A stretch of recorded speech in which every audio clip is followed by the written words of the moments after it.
He's the last guy you want making the decision because he's always going to go to the side of safety and go, no, because anytime he allows someone to go back in, whose butt is on the line now? The doctor's. His butt's on the line because if he makes the bad decision, now there's ramifications that come with it. This is the whole part, and I love Anthony Smith, but him saying, referees need to take more responsibility. Bullshit. Referees take a ton of responsibility. But if you think that referees don't have to basically, let's say, report or be under the auspices of anybody and they just get to do what they want, are you guys fucking nuts? Everything you do is looked at. It's taken apart. And it's, well, could you have done it different?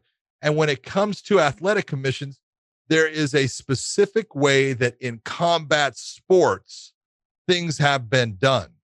Okay. I can tell you, I did a kickboxing match in Nevada one time, and it was Raymond Daniels against Nicky Holzgen.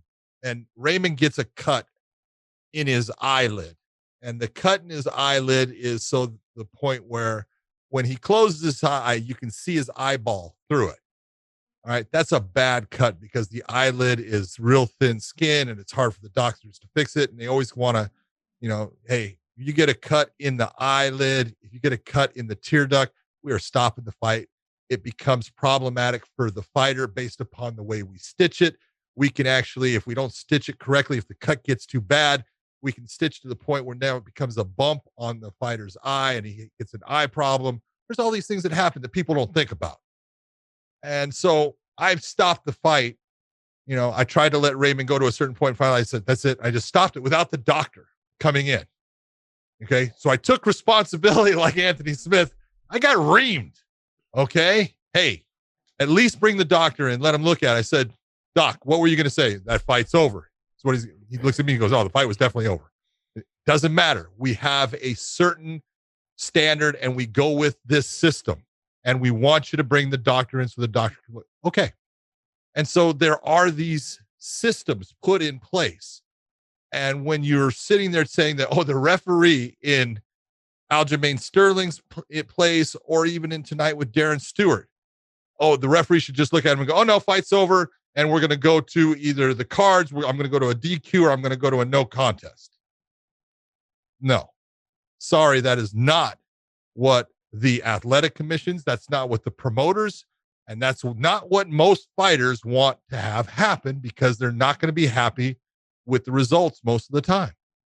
You got to look and say, are you putting pressure on Aljamain Sterling to make a decision? Can you continue? Yeah, you are. But it's his choice.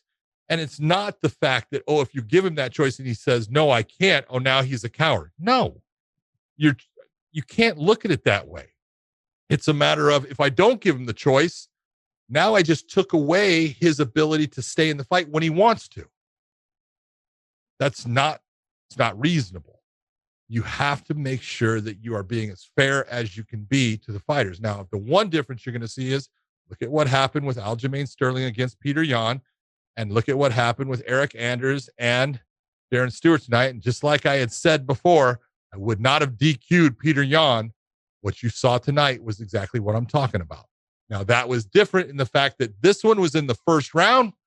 It wasn't in the fourth round of a championship fight. That's why I said I would have gone to the scorecards, because that way we would have had an actual decision based upon the length of time that the fight went.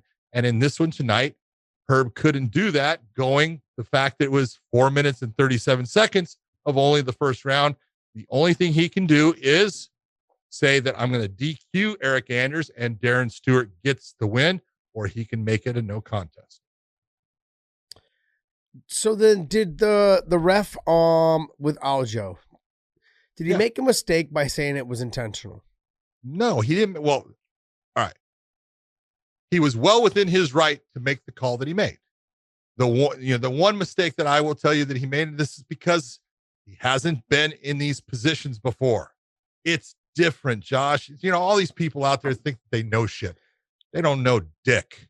All right. The pressure that is on a fighter when he enters a championship fight for the first time is different than any fucking fight he's ever had before. Is that true or not true? Yeah, I think it's the same for fighters. Every time you're a main event, No, right? no, It's the first that's time. what I'm saying. Yeah. I'm saying for a fighter, Yes. is there more pressure? Yes. Oh, absolutely. Well, Absolutely. guess what? There's more pressure for the fucking referee too. And to sit there and think that, oh, it's just easy. Yeah, it's easy to sit in your fucking lounger and say, I could be good at that. It ain't what you think. And I tell guys all the time, hey, man, just allow things to organically happen as far as your career as an official.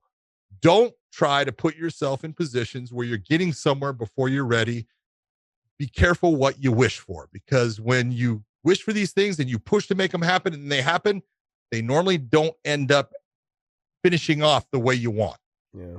And in these situations, when you are in that championship fight for the first time and these things happen, when you're talking to a referee and you're saying it was intentional, I'm going to DQ him if you can't move on, you don't do that. All right. That's basics. No one knows what the hell I'm going to do until I finally do it. And there's reasons behind that. The more it's like having a test.